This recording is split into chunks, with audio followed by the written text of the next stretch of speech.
Okay, it's time to commit. 2024 is the year for prioritizing yourself. Begin your new smile journey with Byte, and you could start seeing results in just 2 to 3 weeks. Just order your at-home impression kit today for only $14.95 at Byte.com. Byte Clear aligners are doctor-directed and delivered to your door. Treatment costs thousands less than braces. Plus, they offer financing options, accept eligible insurance, and you can pay with your HSA FSA.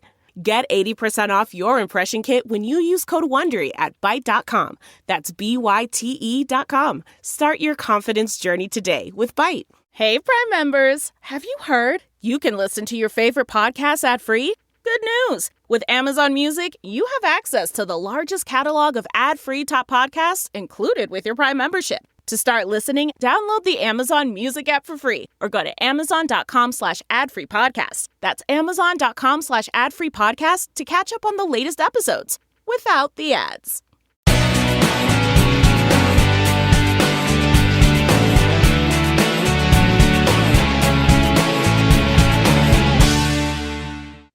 All right, everybody, welcome back to another edition of the Weekly Walkthrough with Alex and Graham.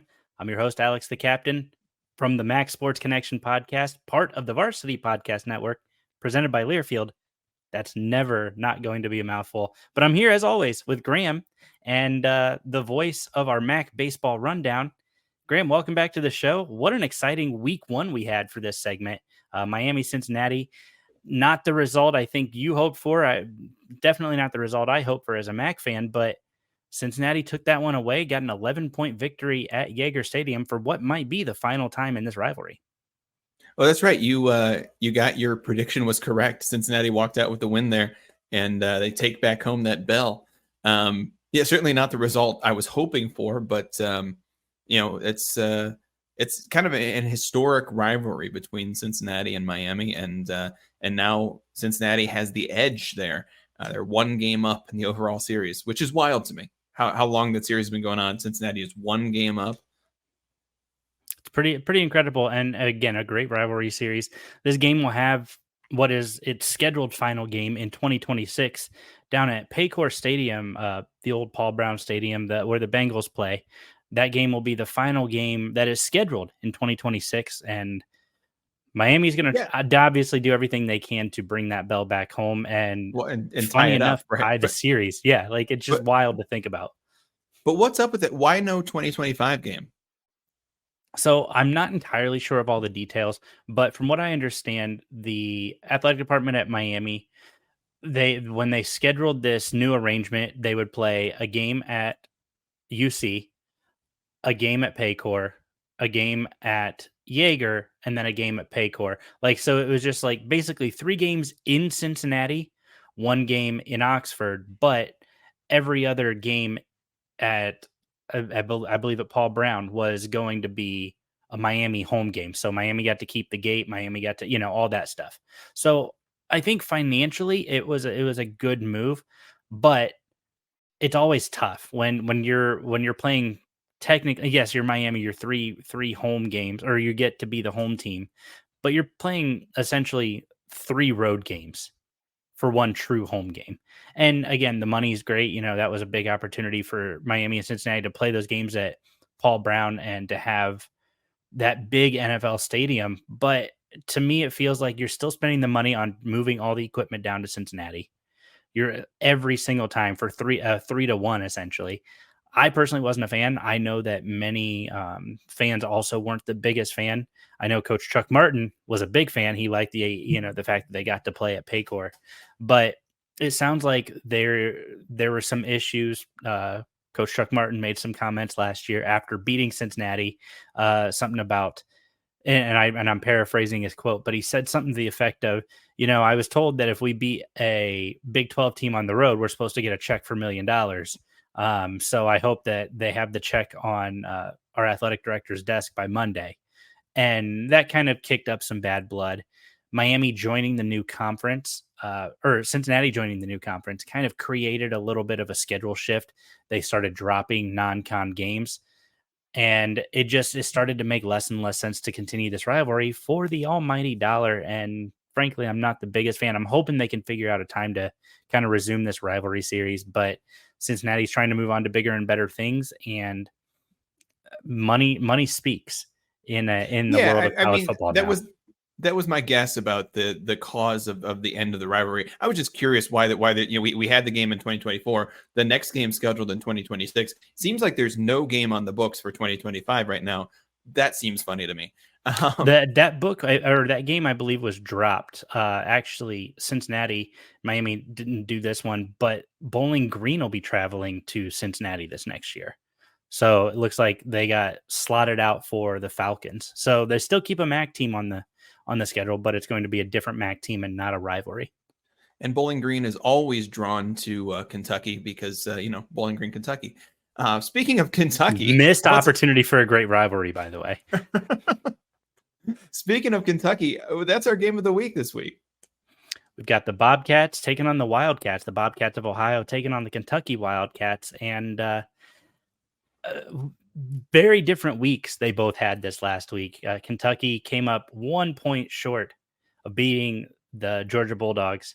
Then number one team in the country, Georgia Bulldogs. Then number one team in the country, which what an incredible effort. I mean, Kentucky looked excellent in that game, capitalizing on a lot of, in my opinion, a lot of Georgia mistakes. Georgia figured out a way, like they seem to do, figured out a way to win that in the end. Whereas the Bobcats, they got a nice win at home against an FCS school, Morgan State, and two different games, two different results in terms of how the games were played, but they both resulted in a result. And now we are here as these two teams prepare to match up and meet up in Kentucky at Kroger Field. Talk to me about this Kentucky team. Who should we be aware of? Well, I think there's a lot that we should know about Kentucky, but I did want to point out here the Ohio won last week. The Bobcats have a win last week, and it almost seems like Kentucky had the better week. And I'm sure they wouldn't say that. That's the I know I heard Mark Stoops after the game coming out and saying we expected that we had a chance to win and we didn't come away with the victory. So they're not taking this as a moral victory. I love to say that there's no such thing as moral victories. So I know that Kentucky is not taking it that way, but I think as college football fans, we do kind of look at that and go, wow, like Kentucky had a great week. Losing by 1 to Georgia is a big deal. Ohio had a win last week, and I feel like Kentucky had a better week. I'm sure they wouldn't say that, but that's how I feel. So I'll kind of talk about that Ohio win last week. I mean, again, it wasn't against an FCS program, against Morgan State.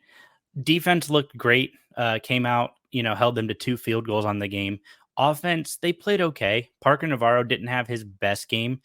He still had a touchdown. He still had, I think, 160 plus yards. The 3 interceptions were a little concerning, but I think he's going to be fine.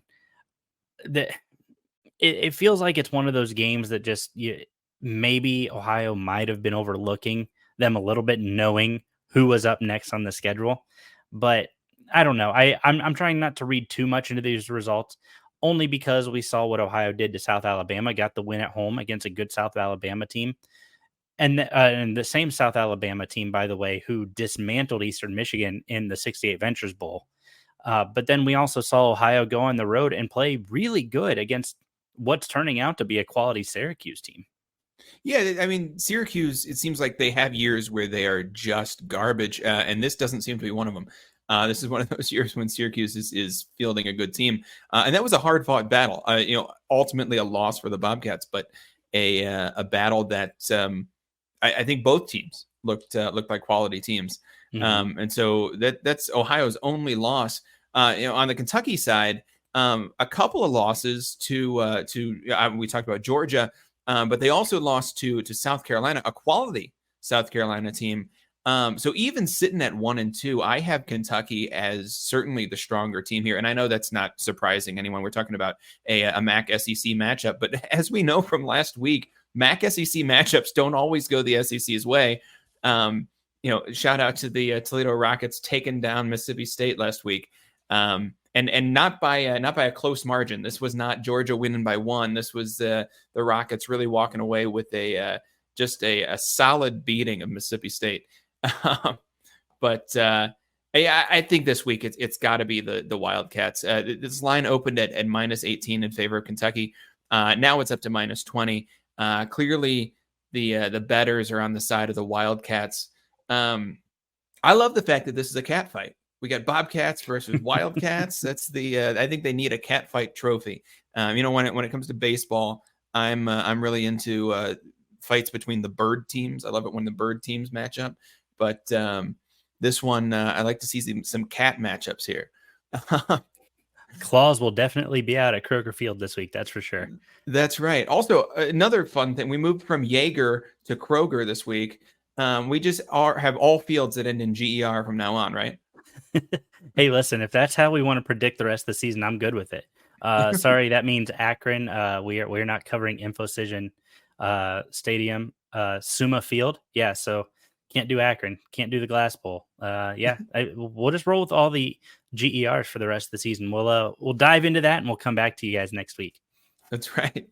I'm doing all kinds of shout outs here. We're not really diving into the Kentucky team, but one more shout out. The whole Kentucky staff here is especially starting with Mark Stoops, but their whole coaching staff is from Youngstown.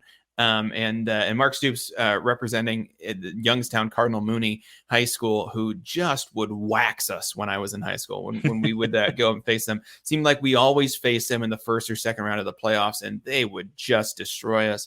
They were a thorn in our side for many years, and certainly a lot of football talent out of the Youngstown area. And so not surprising to see this staff full of Youngstown guys. Kentucky has had a good season so far, despite 2 losses. A loss coming to South Carolina, a loss coming to Georgia. They had an interesting win over Southern Miss to open the year. This was I don't know if you remember this, week 1 game. Game's supposed to be scheduled at 7:45. It gets delayed, doesn't start until 10:05. Then there's a lightning delay at 11:51. Finally, the game's called after midnight. And the game ended with almost 10 minutes left in the third quarter. So wow. The Kentucky still comes away 31-0 in that game, winning. But a game that kind of an interesting way to end a game. Kentucky, the story here is the Kentucky defense. We saw last week against a Georgia offense that's ranked in the top 10. They stepped up. Held Georgia to 13 points. This defense is only allowing 14.7 points a game. They're only allowing 215 yards a game. That's good for 9th in the country. Passing yards at 153 per game, and rushing yards only 62 per game. That's good for 8th in the country. This is a heck of a defense the Wildcats have. Offense, not so great. Their offense sits right around it. S&P Plus has them ranked at 56. But this Kentucky team is a solid squad, especially on the defensive side of the ball. And the guys that I like on the Kentucky defense, Deion Walker is 6'6", 340 pounds, defensive tackle who has had the same number of tackles as their leading tackler in the at linebacker last year. Also has numbers, tackles for loss, sack numbers that make him look like a defensive end, playing from that defensive tackle position, which so often is just big guys filling holes. This is a guy who really makes a lot happen up front for this Kentucky defense. And that is just, that's kind of how this Kentucky defense works. A few studs. Speaking of those linebackers, Derek Jackson led the team last week with 15 tackles. And 15 tackles on the season, rather. But he's been doing a great job. He's led UK in tackles for each of the last 2 seasons. Safety Zion Childress also has 15 tackles, and he leads the team in tackles for loss with 5, which is interesting to see from the safety position. This is a Wildcats team that has strong bodies in defensive line, linebacker, back in the DBs. The whole defense has some studs to it, and really I think that's going to be the difference in this game. Is this is a home game for Kentucky, and this defense is going to stand strong against Ohio's offense. See, I think it's interesting that this is a home game for Kentucky. You're right. I mean, right now Kentucky's on a 2-game losing streak against quality SEC opponents. And for me, when I look at their schedule, so I've got their schedule pulled up right now. When I look at their schedule, so they've already started conference play. You're currently 0-2 in the SEC, likely not going to qualify for the SEC championship.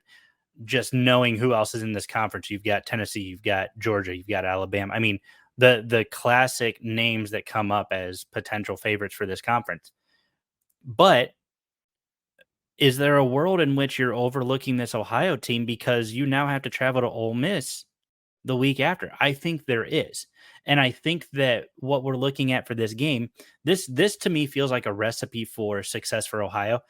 This is a trap game. Now, I think Toledo put the Southeastern Conference on notice last week, so they didn't do Ohio any favors. They didn't do Bowling Green any favors. They didn't do, I believe, Akron any favors. They're playing South Carolina this week, so no favors done for the MAC against the SEC, thanks to what Toledo, the dismantling they did to Mississippi State. But this to me feels like it has all the workings of a trap game because you're not really thinking about this Ohio game. It doesn't mean anything to you. You're more worried about prepping for Ole Miss on the road in a week. And the number that I want to point out as to why I think Ohio has a shot at this. Parker Navarro has 2 touchdowns, 4 picks on the year. He has 547 passing yards.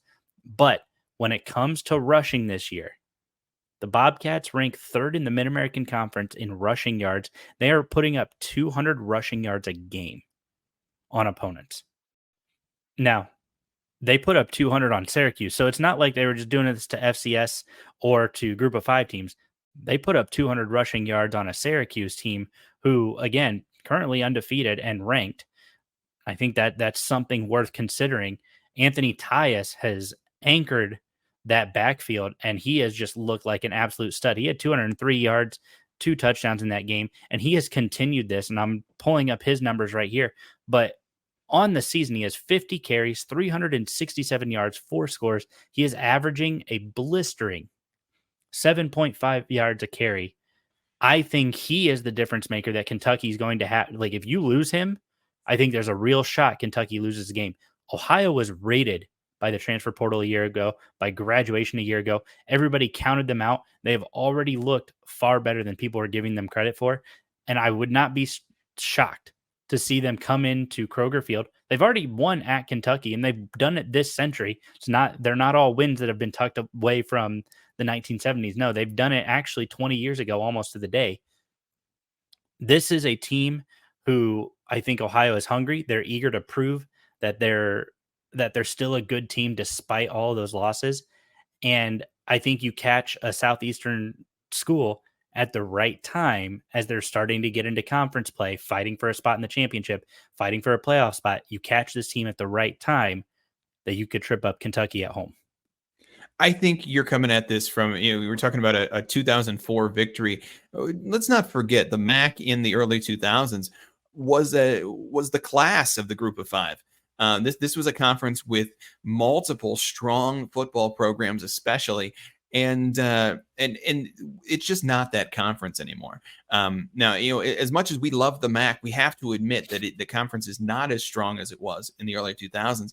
And this argument that they're going to come into Kentucky and they're going to get a win like they did 20 years ago. Well, Alex, 20 years ago was 20 years ago. I can do the math. I got a calendar behind me. We could flip back some pages, but I think you'll find 20 years is 20 years is 20 years. And these Kentucky Wildcats came out last week against a solid rushing attack from the Georgia Dogs, and they didn't bend. This is like I said, the 8th best rushing defense in the country. They're only allowing 62 yards on the ground per game. This is a team that's prepared to handle the rushing attack from the Bobcats, and I can't imagine they're going to struggle with containing the run. And I think that's interesting, and I think that's fair, right? It's they've played 2 SEC schools. They've played a Southern Miss who, for all intents and purposes, 1 and 2, not great, but I'll give you that. I'm happy to give you that. But I think that's what we're going to see. It's going to be which strength stands out. Right now, Ohio is relying on Parker Navarro, a bowl winner from 2 years ago, the Arizona Barstool Bowl. But I think we're going to have to see exactly how good this Ohio offensive line can stand up.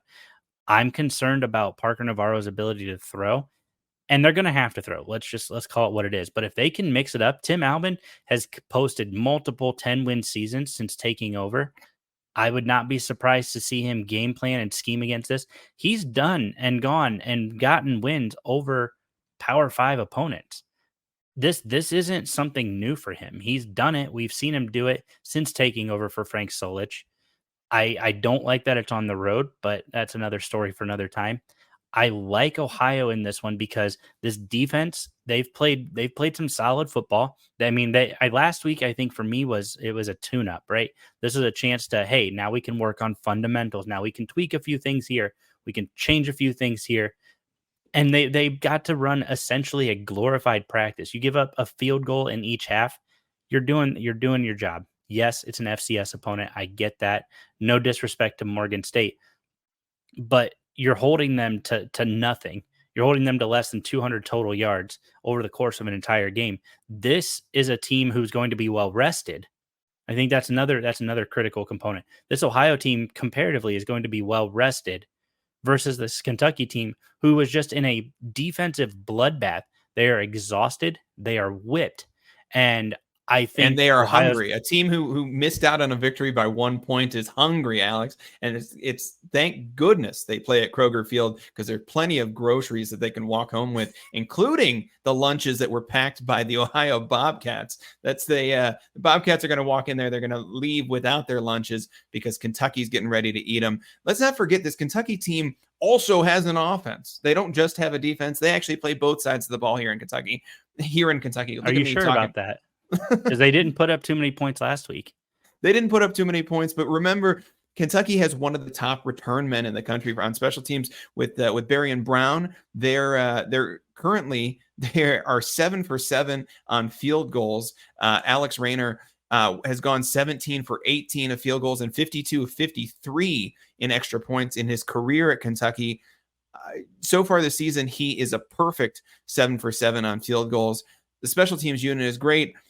And this offense is nothing to sneeze at. We've got Demi Sumo Kargbe, which is a name I don't want to say more than once, who was leading the Cats in rushing with 227 yards, averaging not quite that 7.5 per carry you were talking about, but a respectable 4.8 per carry. He's coming off a career high 98 hard-earned yards in the Georgia game. That's almost a hundo against these Georgia Bulldogs, who we know are no slouch on defense themselves.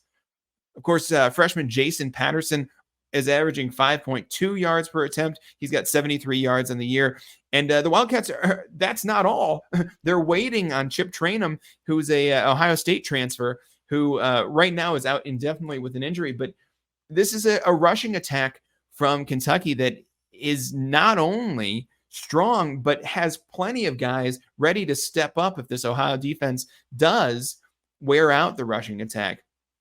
Also, let's not forget, Kentucky has a passing attack. Brock Vandegrift starting at QB. He's a UGA transfer, which is an interesting sort of revenge game against Georgia last week. He's 29 for 55 for 313 yards over 3 games, throwing 3 passing touchdowns. That's not great numbers if you compare it to especially to the Ohio offense. But this is a Kentucky receiver room who now has 3 receivers who each had at least 1,000 yards last year, including the aforementioned Berrien Brown. They also have Dane Key and then transfer Jamori Macklin, who had over 1,000 yards at North Texas last year. So the hardest thing for Vandegrift to figure out is how to distribute this ball amongst these 3 studs at wide receiver. I think Ohio's going to have a tough time, whether they lock down the run or they lock down the pass. It's going to be picking your poison.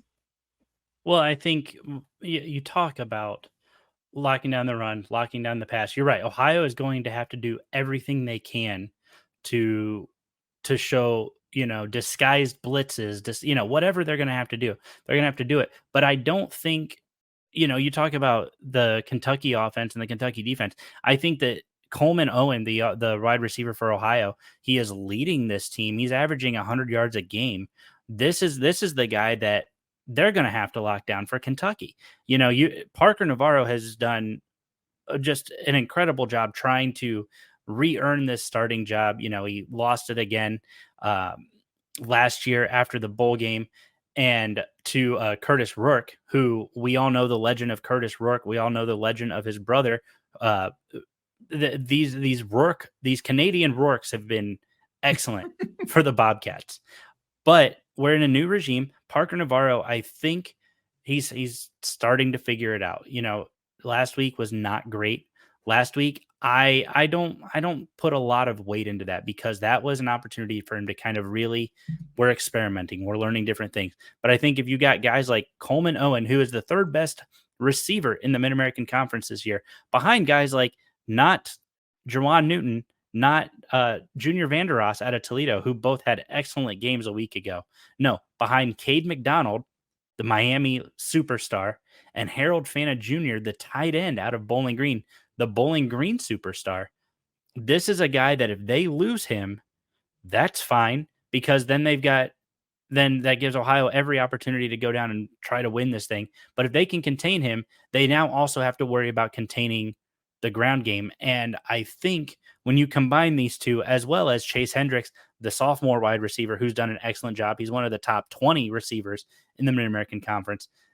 That is a solid 1-2 duo.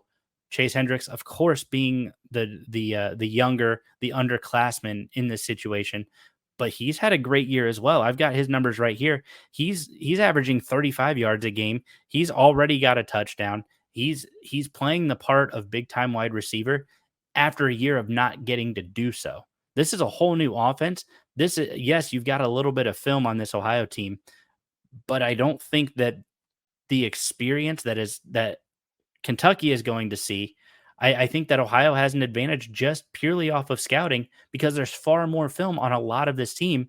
Most of this Ohio team is young. There's not a lot of film. You don't know what they're all capable of. I think that gives Ohio the advantage, but I also think you need to mention Parker Titsworth on the offensive line. If you root against a guy like that, I'm sorry, you're just rooting for the wrong team. That's the shout out Parker Titsworth, by the way. Big fan of Parker Titsworth, huh? That's good old number 69. Gotta love that. Well, I think the thing we want to point out here, these are both two defense-heavy squads. Both teams came into the year with folks talking about their defense, how good their defense was going to be. And both teams have really showed up so far. Kentucky, obviously, top 10 in the country in terms of defense, especially in terms of their rushing defense. But Ohio's no slouch either. But I think we talked about this last week when we talked about Cincinnati and Miami, two teams also who we thought it was going to be a defensive battle. And it came down to, because both teams have great defenses, it came down to who had the better offense. And Cincinnati just had a much better offense last week. I think that's going to be the same thing here. Kentucky has a much better offense than this Ohio Bobcats team. This Bobcats team, no slouch on defense, but they are giving up 344 yards a game, including 239 yards through the air. I expect Kentucky to take advantage of that. They're going to take advantage with their passing attack. We're going to see this Kentucky passing attack open up. And really, I think this is a walkaway. It's not hard to pick Kentucky in this one. I think we talked about the line earlier, opened at -18, now up to -20. And I expect Kentucky to handle every bit of that line. I don't expect the Bobcats to cover. This is UK's game. All right. What's your final score prediction for this one? Final score for this one is we're going to go Kentucky 34, Miami 13. I'm sorry. Who are they playing? Not Miami. They're not Miami playing already Miami. played That's last right. week. That's right. I don't want to offend any Bobcats because I know they would hate to be identified as Red Hawks. That's no, true. I can tell you that is 100% true. So in reality, Kentucky 34, Ohio 13. Okay. So you do have Kentucky covering. Not by much, but hey, the 1 point, all it takes to win, is Kentucky found out a week ago. I like this Ohio offense. I think that they're not getting enough credit. Now, in fairness, I think Kentucky is a really solid defense. I am concerned about what Ohio brings to the table defensively, especially through the air. As you mentioned, almost 250 yards a game they're surrendering. To me, I never say never, right? Toledo is a 10.5 point underdog a week ago to Mississippi State, and then they came out and dismantled them by 24. I don't think that this is that kind of game, but I also don't think that it's impossible to think that this game could be a lot closer and really more uncomfortable for Kentucky fans than they want it to be. I'm going to go ahead and say Bobcats probably lose this. So I'm gonna agree with you on this one, but I think the Bobcats it's gonna be a game in the fourth quarter. Kentucky's gonna need some late game heroics to pull this one out, and it's only gonna be a 1-score game. I'm gonna go Kentucky 31, Bobcats 24. Wow, closer game. I think Kentucky covers this one, but certainly a game to tune into. A game that's going to be on 12:45. And I believe this one is going to be on the SEC network. So if you get the Correct. SEC network, you'll be able to watch this game. Correct. Well, let's go ahead and just quickly touch on each of the rest of the games in the Mid-American Conference this week. Plenty of great action. Ball State and Central Michigan are kicking off conference play. First conference play of the year, or conference game of the year, 1:00 over at Kelly Shorts in Mount Pleasant, Michigan. It is Central Michigan by -6.5. Central Michigan, the favorite. Who you taking? Ball State, Central. Central Michigan being at home, I think the Chippewas get that little home field advantage. But you know what? I talked about I like bird teams. I'm going to take the birds in this one. Ball State walks away victorious. All right. Ball State with the win there. All right. We move down to St. Francis, PA, who came into Dick's Stadium a couple weeks ago, and the Red Flashes beat the Golden Flashes. Are we thinking it's the same story here where they go up to the factory in Ypsi and beat the Eagles of Eastern Michigan, another bird team? That's we're going all birds today. We're going all birds. This one's all Eagles. Kent State had no business losing to St. Francis. And Kent State does what Kent State has done for the past few years, which is just find new ways to disappoint us MAC fans each week. I can't imagine that the factory at Eastern Michigan is going to turn out such a poor product. They've got quality control at that factory, don't you know, Alex? The Eagles come away with a victory in this one. I don't know that they're going to cover the 24-point spread, but they are going to walk away with the victory. No OSHA violations in Washtenaw County this weekend.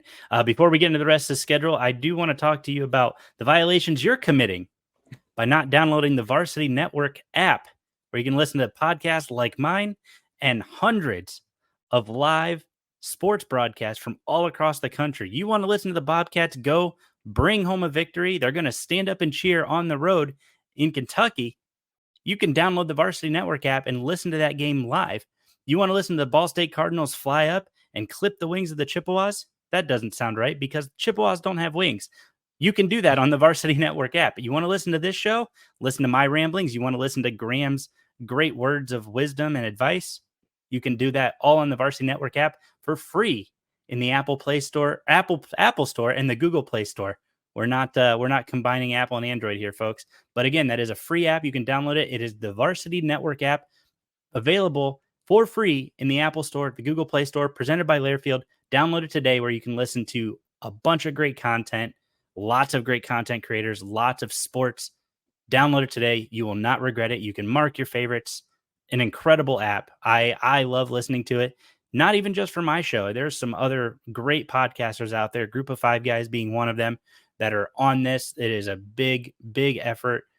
You guys won't be disappointed. You can save your favorite teams. You can save your favorite sports. You can save your favorite podcast all in the app. You just create an account, download it, free to run. You can have it on the go. Very worth it. Trust me when I say download the Varsity Network app today. Yeah, we love that Varsity Network app. We do.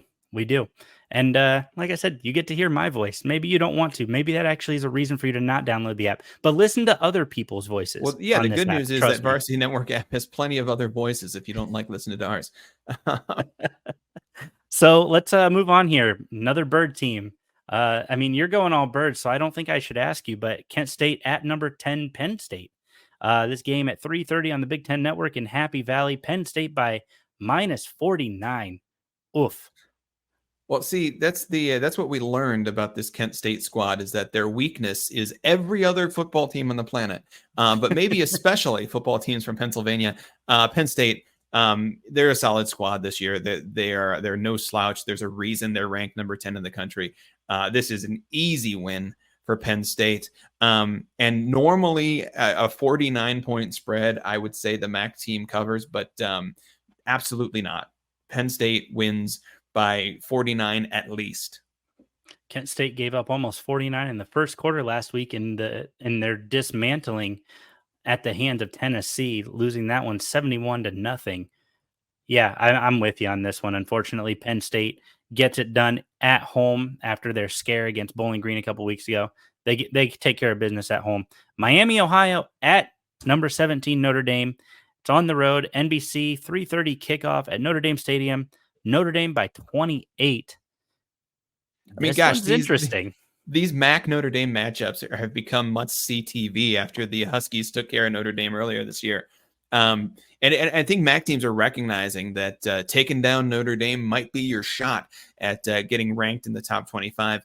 I watched that Miami game last week. I don't think they have enough to take down Notre Dame. But I don't think Notre Dame covers the spread. This is a -28. I think the Red Hawks are a little bit better than that -28 spread. Notre Dame still walks out with a victory. All right, so moving on, we've got Buffalo at Northern Illinois. Sorry, Buffalo at number 23, Northern Illinois. That's right. Their That's first important. MAC game of the year. Can't forget that 23. Northern Illinois at home defending their recent ranking.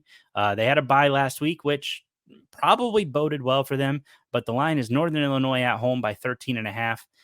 I like this game. I thought Buffalo looked really good against UMass. Northern Illinois got an extra week to rest and kind of, hey, we're not going to have that hangover game after getting ranked. Feels like a good opportunity for the Huskies at home. Yeah, I think we saw Buffalo last year. We saw these Bulls and come out and look not like the Buffalo teams that we've seen in the past. Towards the end of the year, they started to look a little bit more like the Buffalo of old. But it was kind of an off year for the Bulls last year. I think they've bounced back. Like you mentioned, that UMass game. I think that's a big one where they looked kind of more themselves than they did over the entire campaign last year. This one's going to be closer than I think anybody wants it to be. Now that Northern Illinois is ranked, all of us MAC fans are rooting for them to go all the way now, stay undefeated at least until that championship game, or maybe they drop one to the Rockets on the way. When it comes to this game, I do think Northern Illinois takes care of business, but I think this is a trap game. This looks exactly like the kind of games where the MAC generally beats up on itself. So I wouldn't be surprised if Buffalo walks out of this one with a victory. Still going to pick the Huskies. Speaking of Rockets, if you're not a Rocket, you're out of pocket, as the team said in their post-game talk, their celebration over Mississippi State. Toledo travels down to, well, the other Bowling Green down in Western Kentucky, Bowling Green, Kentucky. Toledo, this line has been all over the place. First it was Western Kentucky. Now it's Toledo. Currently line is Toledo 2.5 on the road at Western Kentucky. A solid group of 5 versus group of 5 matchup. What do you think, Graham? We've got almost looking like terrible towels. I think that's what their Western Kentucky's thing is, versus, well, a variant of a bird, something that flies. What do you think? Yeah, so that's the Kentucky Hilltoppers, Western Kentucky Hilltoppers. So yeah, I'm looking at their logo and I'm really struggling. It's a hand whipping around a towel or a scarf maybe, but I think it's clear that Western Kentucky isn't quite sure what a Hilltopper is. But yeah, I think the Rockets take care of business here.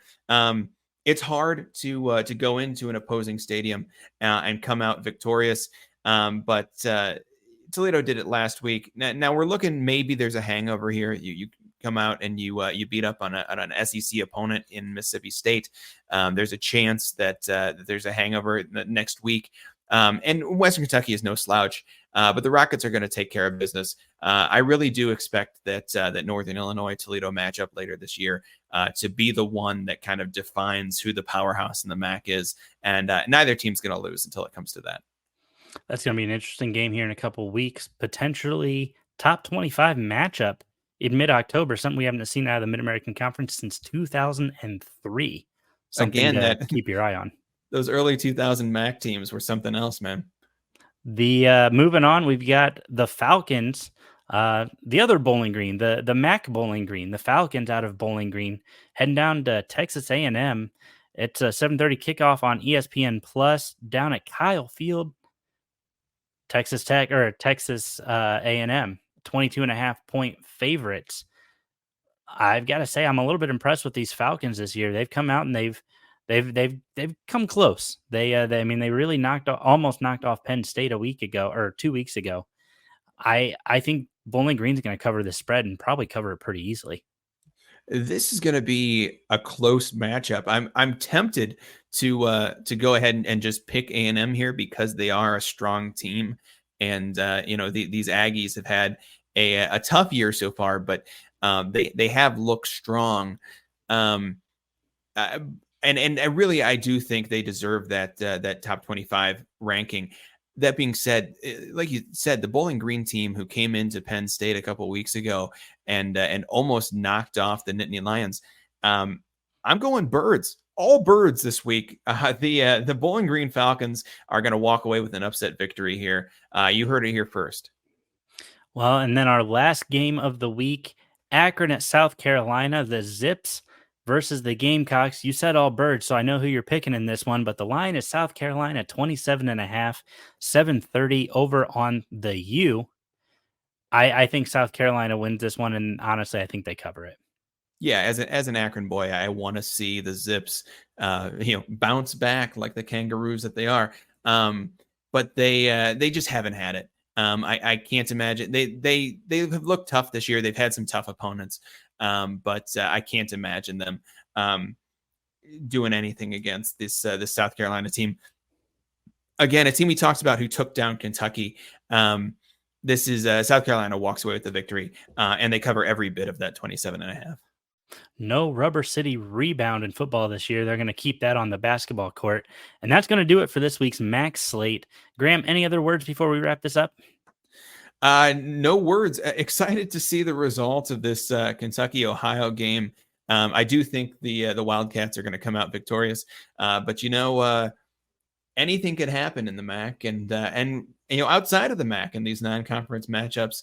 I'm really looking forward to MACtion starting, and really even before that, watching these conference matchups between Ball State and Central Michigan, and Buffalo and Northern Illinois.